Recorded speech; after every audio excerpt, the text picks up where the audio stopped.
Hey everyone, welcome to the Leadership Locker. My name is Rich Cardona, and on this podcast, we dig through the lessons of today's most exceptional leaders to help you break through your barriers. If you're trying to progress your career, if you are trying to accelerate your entrepreneurial journey, which I know you all are, if you're looking to have a smoother transition out of the military because it is incredibly difficult, then you're in the right place. My guests and I are going to give you the tools and the resources to accelerate your curve, help you surge, and just crush it.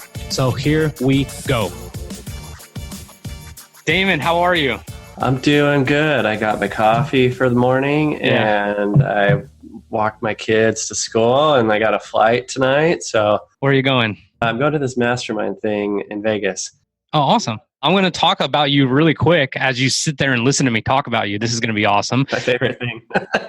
And then we're going to get into you helping with a very specific subject that we talked about that I know you're passionate about and that I know is incredibly valuable to entrepreneurs and veteran entrepreneurs. But first, you're right now in general area of Salt Lake City, Utah. You're the oldest of 7. Yep. You're a father of 3. Mm-hmm. You were a radio personality for 7 years in Salt Lake City. And then in 2007, you founded SEO National. Turned that into a 7-figure business when a lot of people weren't really talking about SEO or when it was starting to really kind of gain some at least attention. And then you're a podcast host of learning from others. Some of your work has been featured in BuzzFeed, USA Weekly. You've done some stuff with the Utah Jazz, some company. You've optimized websites for people who've appeared on Shark Tank. You're going to a mastermind tonight. You're never stop learning. You're all over LinkedIn.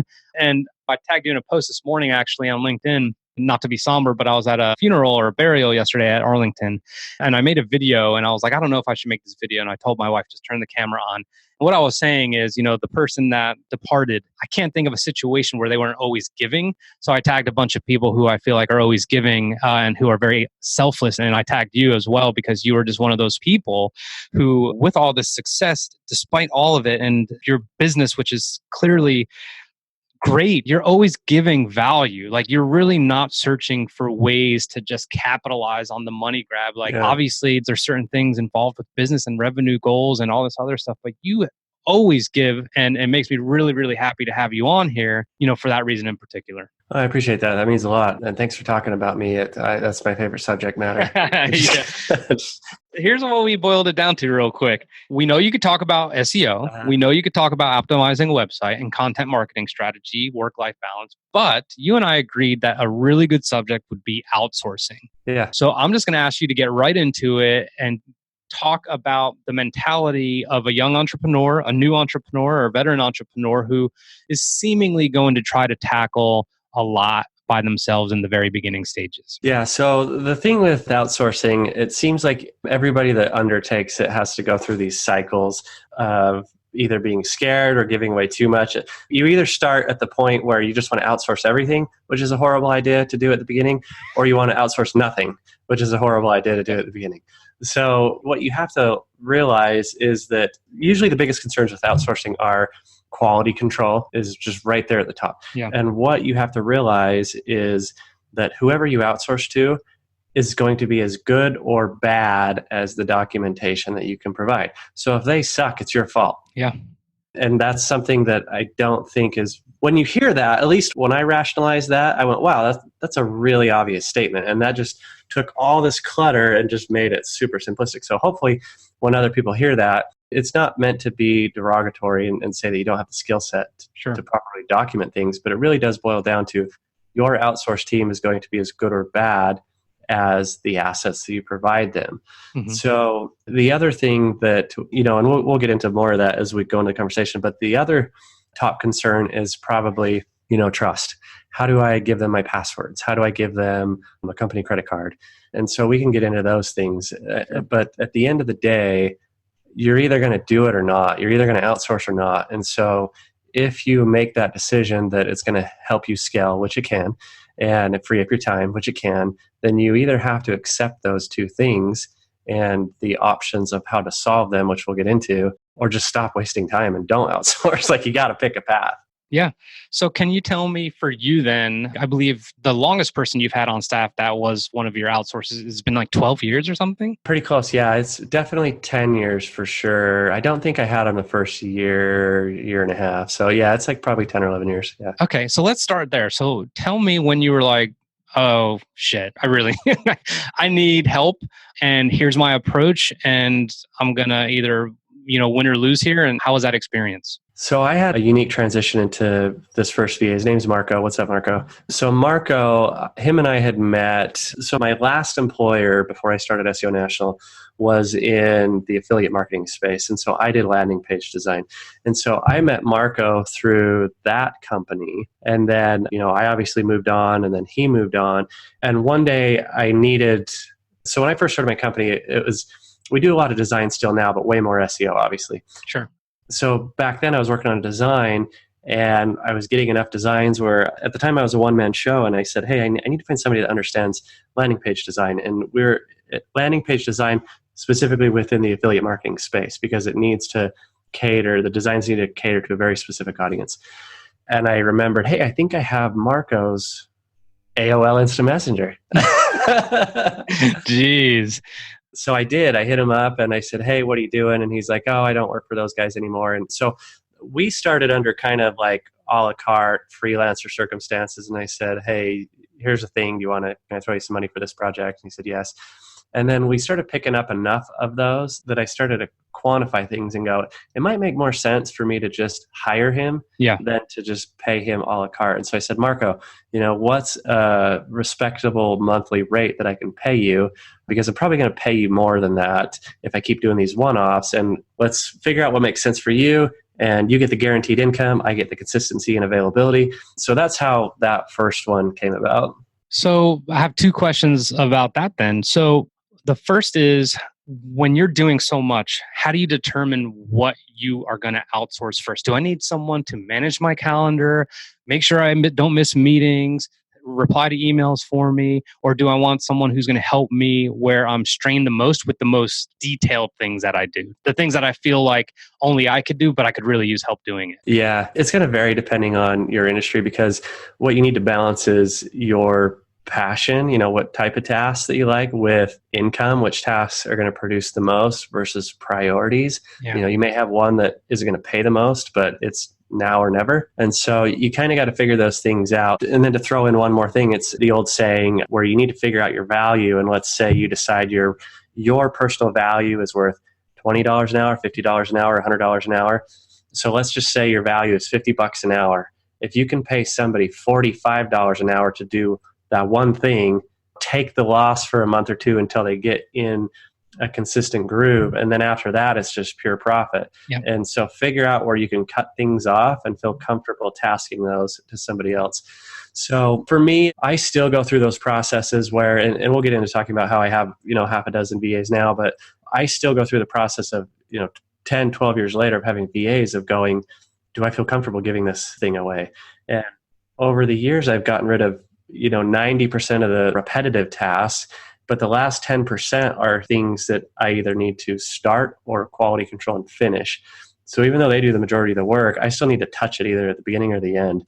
And every time you still go through that mindset of, am I the best at this task? And so do I still need to touch it? And so it's a continual thing that you got to get comfortable with. And every time I revisit that process, I go, no, I can get rid of this. I can document this properly. And you have to just do it and figure out how to document it. And every way you document something may be different, but you got to figure out a way to clearly communicate that to your team and then pass it on. Awesome. So the second question I had from what you had mentioned was you decided on a monthly rate, which I like that kind of philosophy. Now, you're going to come across people, whether they're international or whether they're word of mouth referral or whatever, that may decide, hey, like an hourly rate or hours per week is kind of the way I want to go. How do you determine the validity of that? And by that, I mean, what if it takes you 10 hours a week to do this, but it takes them 15 hours a week, but it's off your plate? Like, how do you know whether the wages you're going to pay should be along those lines or just kind of a flat monthly fee? So it probably depends on whether you hire stateside or overseas. And so my team is a little bit of both. let's focus on the overseas, because that tends to be where most people's minds go to when they think about outsourcing. And that one is a little more reassuring to answer to. So the way that I approach it is the first reason why I prefer to go monthly. Well, let's go one step back. First, I have to go, okay, approximately how reoccurring is this set of tasks that I'm going to give them? Sure. Is there the potential that it is 30 plus hours a week? And so if we're there, my mind's first going to go to monthly. And if it's maybe 10 hours a week, I still might try to negotiate a flat rate. The first reason why, I don't want to waste time accounting. Like, I don't want to check a spreadsheet. We've tried those little task management time tracking programs. I spend more time logging into those on Fridays, fixing the hours that they forgot to clock at the other half in or out, and them having to go, oh, Damon, sorry, on Thursday I logged in at 9 o'clock, and then I forgot to log out at 4. I waste way more time using a task management program like that, time tracking program, than to just, you get it. All right, so you get it. Oh, yeah, totally, 100%. So, and then the other thing is just convenience. Like, I am not a micromanager. And we'll get into talking about how you qualify your talent and hire them. But I front load my efforts in hiring the right team instead of trying to qualify them after and see if they're doing the work. And part of that gives me more comfort later, where once they're hired, they're hired. I don't want to micromanage them. I don't want to check in on them all the time, because I know I took the time to document my processes, that as long as they can read, follow directions, and I have that trust factor, I don't need to care looking at what they're doing every day. Yep. And so that's probably the biggest reason, is just simplicity. Sure. And I mean, I think that's the entire purpose of outsourcing to begin with, is simplicity, alleviating yourself of things that you don't want to deal with and wasting time. Like, I agree with you that if you hire someone just to micromanage them, then you're still wasting time. Mm-hmm. I mean, there's no reason. So the trust is clearly a big piece. So let's just get into the process then. So, okay, hey, it's Rich Cardona Media. I'm talking to my buddy, Damon. Damon, I need help. Where do I go? Just please tell me I need to get something, happening right away. If we're still heading down the path of overseas talents, maybe after all these conversations, we sort of go back and then touch on stateside talents. Sure. There's primarily two areas that people outsource to overseas, India and the Philippines. I prefer the Philippines. The Philippines have more of a Western culture influence, okay. And so it's just more of a seamless transition to bring them into your thought processes. And then for me, the dialect is a little easier to understand too. So in the Philippines, there's onlinejobs.ph is probably the biggest outsourcing site. I used to use easyoutsource.com a lot. They've changed their business model. It's not as convenient as it used to be. Plus, I found out it's the same owner as onlinejobs.ph, so there's probably some overlap in the talent. But here's probably one of the best tactics that you can use in the first round of qualifying potential talent, and that's to place an Easter egg in the ad. And so what I do is I kind of sandwich the job posting, and at first I address their interests and kind of get them reeled in, and I say, hey, I'm familiar, I've had VAs for 10 years, I pay 13th month, which is this Filipino pay thing, I pay these holidays, and just really attract a larger pool, cast a wider net. And then you start to qualify them through the job posting. So you're like validating the fact, like, look, I'm familiar with the system. I know what I'm doing, and that's attractive to them, right? Like, they want to work with someone who kind of understands it rather than someone who's like me, who might be just starting off. Yeah, because you're taking a risk on them and they're taking a risk on you too. Yeah. And so you have to have that mutual trust. And so I want to establish that right out. Like, awesome. I get where you're coming from. Let's have some mutual respect here. Okay. So then I'm going to kind of skip over the middle for a minute and jump down to the bottom. Sure. So down at the bottom is where you put, here's your pay, here's the expectations, just the standard stuff. Because what happens is most people, when they come to these job postings, they go, ooh, what's sexy up top? And then they go, oh, is he going to pay me every Friday or once a month? And then they kind of skip over the middle. So in the middle, I put something really bizarre. I'll put something like, you must Skype me. Do not send me a message on this website. I will not read it. You must Skype me and paste the following verbiage, and then just put something like off the wall. I'm trying to think of what I put. I usually put, let's say I'm hiring a designer. I'll put something like, yo, dog, I'm hitting you up for that super rad, bodacious web design job. Like something that nobody in a million lifetimes is ever going to write you. So the reason why you do that is because you don't want the people that aren't detail oriented. Correct. You don't want the people that aren't going to follow directions. Because at the end of the day, whoever you hire, you are hopefully just going to give them documented processes. And so their entire job and your quality control that you're concerned about relies on their ability to read and follow directions. I love it. So now when you're on these websites and then you start sifting through some of the people who gave you your super rad bodacious line in Skype, and then you're like, cool, I got 4 people here. Good. These people are detail oriented. Tell me how you then kind of mitigate your decision-making process at that point. Trust your gut. Oh man. And I can't underscore that enough, because I've done this. I've been through these processes so many times that even I at sometimes would be like, wow, this guy's really nailing these responses, but something. Yeah. I'm like, you don't know what that something is? Like, it doesn't matter. Just decline it. And so what you have to do is, so first they reply, hey, I'm interested in the bodacious thing. And then usually what I say is, hey, thanks for your interest. You just, every time you have to mutually return the respect. Sure. And you have to build that relationship. So every time I reply with something courteous, and then I say, thanks for your time, thanks for your interest. And then I set expectations, because they're on the other side of the world and your times are different. Whether I have the ability to read it or not right then, I still tell them, hey, sorry for any potential delays. X, Y, and Z is coming up. Because you don't want, these guys they need a job, right? They're messaging you. So they're going to sit there. If they see you're online, or if you say hello, they're waiting for the next response. And so do them a favor and say, hey, no worries if I don't reply immediately. We'll circle back in the morning, because, I know it's late there or it's late here. I might fall asleep. You might fall asleep. Just acknowledge it, right? And then that way you have the ability to have the ongoing discussions.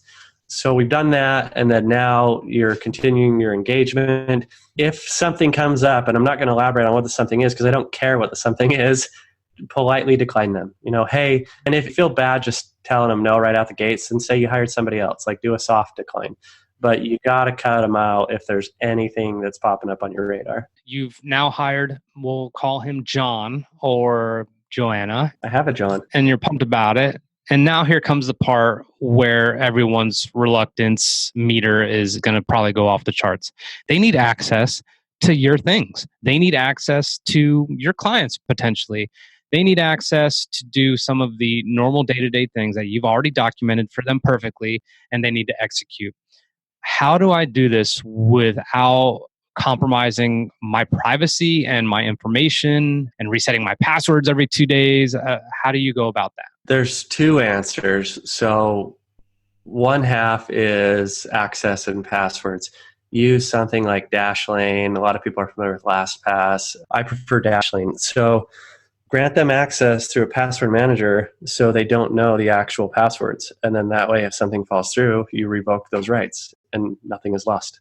So that's actually really easy to answer. The other thing on credit cards, sensitive information, the credit cards, I guess we kind of had, now that I talk out loud, we kind of have 3 levels. So the first easier level is passwords. Mm-hmm. Then kind of in the middle is credit cards. Then the most stressful, thoughtful one is personal information.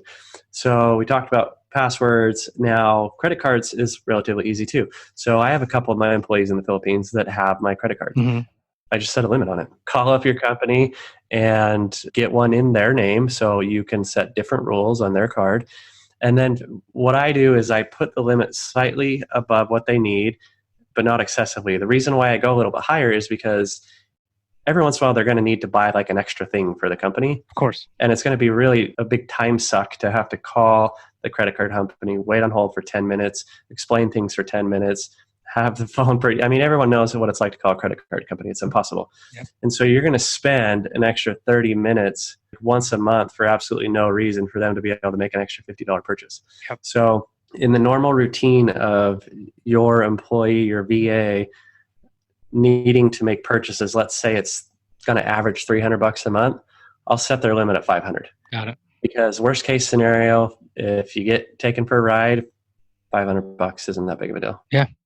You mentioned at the very beginning how hiring a team may help you scale. You said you have about half a dozen. Can you tell me if this model for you has actually helped your business scale, or if it has just literally made your life a little bit easier? Both. So I would say when I adopted more VAs, it helped me scale. And then where I'm at now, it makes life easier. So when I hired more, so I had Marco for a couple of years, then I think I had another one for a while.